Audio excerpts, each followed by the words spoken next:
नमस्कार, मैं हूं आपके साथ कांची बंसल और आप देख रहे हैं खबरें दिन भर। मैं लाई हूं आपके लिए देश और दुनिया की तमाम बड़ी खबरें। इस बुलेटिन में आज बात करेंगे राज कुंद्रा के पोर्नोग्राफी वाले गेम से उठे पर्दे की, पेगासस प्रोजेक्ट जासूसी मामले में सीएम योगी के विपक्ष पर किए हमले की, जानेंगे महामारी को लेकर सरकार पर सवाल उठाने वालों को पीएम मोदी ने कैसे दिया करारा जवाब, जानेंगे राज कुंद्रा केस पर कंगना रनौत ने क्या दिया बयान, और बुलेटिन के आखिर में बात होगी अफगानिस्तान में राष्ट्रपति भवन के पास तालिबानियों की ओर से नमाज अदा करने के दौरान दागी गई मिसाइल्स की।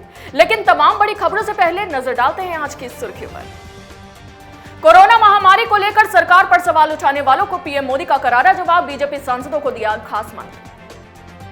बकरीद में ढील पर केरल सरकार को सुप्रीम कोर्ट की फटकार, फिर भी केरल सरकार ने रद्द नहीं किया आदेश। ईरान में फंसे 5 भारतीय नाविकों के मामले में दिल्ली हाईकोर्ट ने विदेश मंत्रालय को नोटिस जारी कर मांगा जवाब। राज कुंद्रा केस पर अब कंगना रनौत का आया बयान, फिल्म इंडस्ट्री को बताया गटर के समान। तालिबान की बढ़ रही आक्रामकता के बीच अफगानिस्तान के सेना प्रमुख कर सकते हैं भारत दौरा, एनएसए अजीत डोभाल से भी बातचीत की है संभावनाएं। सुर्खियों के बाद अब नजर डालते हैं आज की सबसे बड़ी खबर पर।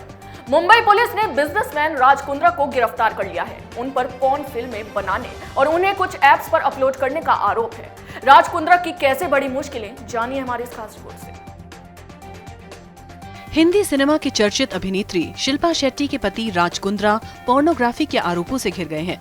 मुंबई पुलिस के सूत्र बताते हैं कि उनके पति राज कुंद्रा को कल पूछताछ के लिए बुलाए जाने के बाद से सूबे के बड़े आईपीएस अफसरों के ही नहीं बल्कि शिवसेना, कांग्रेस और एनसीपी के भी तमाम नेताओं के फोन मदद के लिए घनघनाते रहे हैं। राज कुंद्रा को लेकर बवाल इस साल फरवरी में मचा था। सागरिका शोना नामक एक मॉडल ने वीडियो जारी करके पोर्न फिल्म रैकेट में राज कुंद्रा का नाम लिया था। तब इस खबर को प्रकाशित प्रसारित करने वाले न्यूज चैनल्स, न्यूज पोर्टल और समाचार पत्रों को राज कुंद्रा की वकील की तरफ से कानूनी नोटिस भी भेजे गए थे। पुलिस सूत्र बताते हैं कि मीडिया को धमकी देने की ये सारी रिपोर्ट्स भी नागराले ने मुंबई पुलिस आयुक्त का चार्ज संभालते ही अपने दफ्तर में तलब कर ली थी।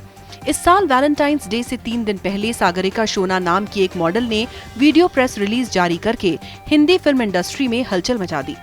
वीडियो में शिल्पा शेट्टी के पति राज कुंद्रा का नाम लेकर मॉडल ने उन पर गंभीर आरोप लगाए। राज कुंद्रा की टीम ने तब सागरिका शोना का अस्तित्व नकारने की पूरी कोशिश की और यही नहीं, सागरिका का बयान प्रकाशित करने वाले मीडिया संस्थानों को धमकी भरे फोन करने शुरू कर दिए।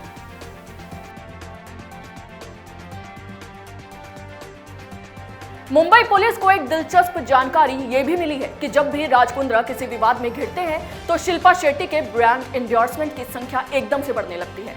इसके पीछे की वजह समझने की कोशिश भी मुंबई पुलिस लगातार कर रही है। राज कुंद्रा की सोशल मीडिया ब्रांडिंग करने वाली टीम से भी पुलिस पूछताछ करने का मन बना रही है। इसके अलावा पुलिस को शक इस बात का भी है कि बड़े नेताओं के साथ फोटो खिंचवाने के लिए भी राज कुंद्रा की टीम ने काफी पैसे खर्च किए हैं। आगे बढ़ते हैं और नजर डालते हैं आज की अगली बड़ी खबर पर। पेगासस प्रोजेक्ट के जरिए जासूसी मामले में उत्तर प्रदेश के सीएम योगी आदित्यनाथ ने विपक्ष पर वार किया है। उन्होंने इस मामले को विपक्ष की घिनौनी साजिश करार दिया है। इतना ही नहीं, योगी ने यह भी कहा है कि अंतर्राष्ट्रीय स्तर पर भारत की छवि खराब करने के लिए विपक्ष ये षड्यंत्र रच रहा है। विपक्ष पर हमलावर रवैया अपनाते हुए योगी ने और क्या क्या कहा, जानिए हमारे इस खास रिपोर्ट से। फोन टैपिंग के मामलों ने इन दिनों काफी तूल पकड़ा हुआ है। इसी कड़ी में योगी आदित्यनाथ ने कहा कि अंतर्राष्ट्रीय साजिश के जरिए विपक्ष किसी न किसी रूप में भारत को अस्थिर करना चाहती है, भारत को अस्त व्यस्त करना चाहती है। ये कोई पहली घटना नहीं है। कुछ समय पहले 2020 में अमेरिका के राष्ट्रपति के भारत पहुंचने से पहले दिल्ली में भीषण दंगा साजिश का हिस्सा था। यूपी सीएम ने आगे कहा कि देश के कोविड प्रबंधन को पूरी दुनिया और WHO ने सराहा, लेकिन विपक्ष ने ऐसे दिखाया जैसे सरकार इस पर ध्यान नहीं दे रही। विपक्ष ने भारत की छवि को खराब करने का काम किया है। ये बहुत दुर्भाग्यपूर्ण है। जब भी देश में कुछ महत्वपूर्ण होना होता है, विपक्ष भारत के खिलाफ माहौल बनाता है और साजिश का हिस्सा बनता है।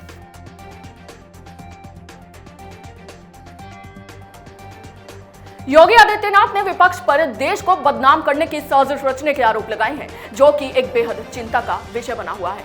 आगे बढ़ते हैं।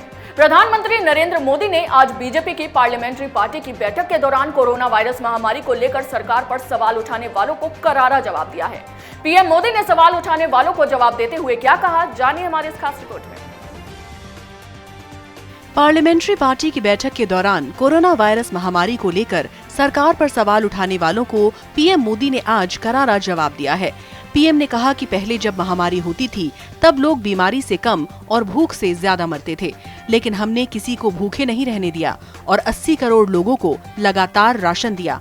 बीजेपी की पार्लियामेंट्री पार्टी की बैठक में पीएम नरेंद्र मोदी ने पार्टी के सांसदों को सलाह दी और कहा कि सत्य यानी सरकार के काम को जनता तक पहुंचाइए। सत्य को जनता तक पहुंचाना हमारी पहली प्राथमिकता है। कोरोना वायरस हमारे लिए राजनीति नहीं बल्कि मानवता का विषय है। कोरोना वायरस महामारी वाकई में कोई राजनीति चमकाने का विषय नहीं है। ये समय है पूरे देश के पक्ष और विपक्ष के एक साथ कोरोना की इस लड़ाई में साथ खड़े होने का और इस महामारी को देश में पैर पसारने से रोकने का। अब नजर डालते हैं आज की अगली बड़ी खबर पर। बॉलीवुड एक्टर शिल्पा शेट्टी के पति राज कुंद्रा को हाल ही में संगीन आरोपों के चलते पुलिस ने गिरफ्तार कर लिया है। राज कुंद्रा की गिरफ्तारी के बाद से तमाम सेलिब्रिटीज का रिएक्शन आ चुका है, लेकिन शिल्पा शेट्टी कुंद्रा इस मामले पर खामोश है। उधर राज की गिरफ्तारी के बाद तमाम तरह की बातें मीडिया गलियारों में हो रही हैं। वहीं इंडस्ट्री की कंट्रोवर्सी क्वीन कही जाने वाली कंगना रनौत का भी इस मामले पर बयान आ गया है। अपने बयान में कंगना रनौत ने क्या कहा, जानिए हमारे इस खास रिपोर्ट में। राज कुंद्रा की गिरफ्तारी के बाद कंगना रनौत की प्रतिक्रिया सामने आई है। कंगना ने लिखा कि हर चमकने वाली चीज सोना नहीं होती। अपनी upcoming production film Tiku weds Sheru में इस इंडस्ट्री की कई छिपी हुई परतों को मैं खोलने जा रही हूँ। हमें नैतिकता पर आधारित अंतर चेतना वाला मजबूत सिस्टम चाहिए और जाहिर तौर पर कोई ऐसा जो नजर रखते हुए सबके कान खींच सके। कंगना रनौत ने अपनी इंस्टा स्टोरी पर राज कुंद्रा की गिरफ्तारी की खबर शेयर करते हुए लिखा, इसीलिए मैं मूवी इंडस्ट्री को गटर कहती हूँ। अपनी बेबाकी से जानी जाने वाली कंगना ने राज कुंद्रा की गिरफ्तारी के मामले के बाद अपना रिएक्शन देते हुए कहा कि मूवी इंडस्ट्री गटर है और हमें नैतिकता पर आधारित अंतरचेतना वाला मजबूत सिस्टम चाहिए। नजर डालते हैं आज की आखिरी बड़ी खबर पर। अफगानिस्तान और तालिबान के बीच का तनाव इन दिनों खूब देखने को मिल रहा है। इसी बीच अफगानिस्तान की राजधानी काबुल में स्थित राष्ट्रपति भवन के पास एक रॉकेट से हमला कर दिया गया और ये हमला और किसी ने नहीं, तालिबानियों ने किया था। ये रिपोर्ट देखिए। अफगानिस्तान और तालिबान के बीच जारी युद्ध कहीं से भी खत्म होता नजर नहीं आ रहा। अब तालिबान की ओर से काबुल के परवान क्षेत्र से एक कार के जरिए 3 मिसाइलों को दागा गया है। सूत्रों का कहना है कि ईद अल अजहा की नमाज के दौरान ये तीनों मिसाइलें राष्ट्रपति भवन के पास के इलाके में गिरी हैं। स्थानीय मीडिया रिपोर्ट्स के मुताबिक इन रॉकेट्स को स्थानीय समय के मुताबिक सुबह 8 बजे कार के जरिए दागा गया। इस दौरान किलेनुमा ग्रीन जोन में धमाकों की आवाजों को सुना गया। ग्रीन जोन में राष्ट्रपति भवन के अलावा दुनिया के कई देशों के दूतावास और अन्य प्रमुख इमारतें मौजूद हैं। इसके अलावा यहाँ पर अमेरिकी मिशनरीज भी मौजूद हैं। इस इलाके में सुरक्षा सबसे ज्यादा होती है। तालिबान अफगानिस्तान के प्रमुख हिस्सों को कब्जाने में जुटा हुआ है और तालिबानियों ने आज नमाज अदा करने के दौरान अफगानिस्तान में राष्ट्रपति भवन के पास मिसाइलें दाग दी।